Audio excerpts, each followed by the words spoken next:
5 star ಶೈಲಿಯಂತೆ chicken gravy ಕರಿ thick ಆಗಬೇಕಾ? ಹಾಗಾದರೆ ಈ 2 ಪದಾರ್ಥಗಳನ್ನು ಸೇರಿಸಿ.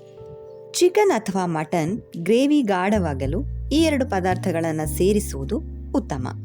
ಈ 2 ಪದಾರ್ಥಗಳಿಂದ ಚಿಕನ್ ಅಡುಗೆ ರುಚಿ ಕೂಡ ಚೆನ್ನಾಗಿರ್ತದೆ. ಎಲ್ಲ ಮಸಾಲೆ ಹಾಕಿದ್ರೂ ಚಿಕನ್ ಸಾಂಬಾರ್ ಅಥವಾ ಗ್ರೇವಿ ಥಿಕ್ ಆಗಲ್ಲ ಅನ್ನೋದು ಹಲವರ ಮಾತು.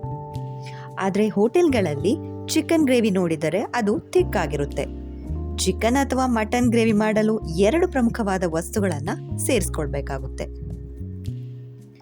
ಚಿಕನ್ ಗ್ರೇವಿ ಗಾಢವಾಗಿದ್ದರೆ ಚಪಾತಿ ಅಥವಾ ರೋಟಿಗೆ ಒಳ್ಳೆಯ ಕಾಂಬಿನೇಷನ್ ಆಗುತ್ತೆ. ಕೆಲವರು ಚಿಕನ್ ಗ್ರೇವಿ ಮಾಡಲು ಹೆಚ್ಚು ಮಸಾಲೆಯನ್ನು ಸೇರಿಸ್ತಾರೆ. ಹೀಗೆ ಮಾಡೋದ್ರಿಂದ ಅಡುಗೆಯ ರುಚಿಯೇ ಕೆಡ್ತದೆ. ಯಾವುದೇ ಗ್ರೇವಿ ಅಥವಾ ಸಾಂಬಾರ್ ಇರಲಿ, ನಿಮಗೆ ಅದು ಥಿಕ್ ಆಗಬೇಕು ಅಂತ ಹೇಳಿದ್ರೆ 2 ಪದಾರ್ಥಗಳನ್ನು ಸೇರಿಸಬೇಕಾಗುತ್ತೆ. ಈ 2 ಪದಾರ್ಥಗಳನ್ನು ಕ್ರಮಬದ್ಧವಾಗಿ ಸೇರಿಸಿದ್ರೆ ಚಿಕನ್ ಅಥವಾ ಮಟನ್ ಅಡುಗೆ ಥಿಕ್ ಆಗಿನೇ ಇರುತ್ತೆ ಮತ್ತು ರುಚಿಯಾಗಿಯೂ ಇರುತ್ತದೆ. ಈರುಳ್ಳಿ ಮತ್ತು ಗೋಡಂಬಿಯನ್ನು ಸೇರಿಸೋದ್ರಿಂದ ಚಿಕನ್ ಅಥವಾ ಮಟನ್ ಗ್ರೇವಿಯನ್ನು ಥಿಕ್ ಮಾಡಬಹುದು.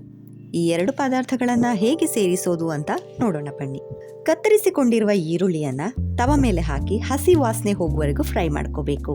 ನಂತರ ಈರುಳ್ಳಿ ತಣ್ಣಗಾದ ಬಳಿಕ ಮಿಕ್ಸಿಗೆ ಹಾಕಿ ರುಬ್ಕೋಬೇಕು. ಗೋಡಂಬಿಯನ್ನು ನೀರಿನಲ್ಲಿ ಅರ್ಧ ಗಂಟೆ ನೆನೆಸಿಟ್ಕೊಳ್ಬೇಕು. ನಂತರ ಅದನ್ನು ಸಹ ನುಣ್ಣಗೆ ರುಬ್ಕೋಬೇಕು. ಈರುಳ್ಳಿ ಮತ್ತು ಗೋಡಂಬಿಯನ್ನು ಪೇಸ್ಟ್ ಮಾಡೋದ್ರಿಂದ ಮಟನ್ ಅಥವಾ ಚಿಕನ್ ಗ್ರೇವಿಗೆ ಥಿಕ್ನೆಸ್ ಬರುತ್ತೆ. ಕೆಲವರು ಗೋಡಂಬಿ ಬದಲಾಗಿ ಬಿಳಿ ಎಳ್ಳು ಸಹ ಬಳಕೆ ಮಾಡ್ತಾರೆ. ಪೇಸ್ಟ್ ಮಾಡದೆ ಈರುಳ್ಳಿ ಸೇರಿಸಿದ್ರೆ ಅಡುಗೆಯಲ್ಲಿ ಸ್ವೀಟ್ನೆಸ್ ಹೆಚ್ಚಾಗ್ತದೆ.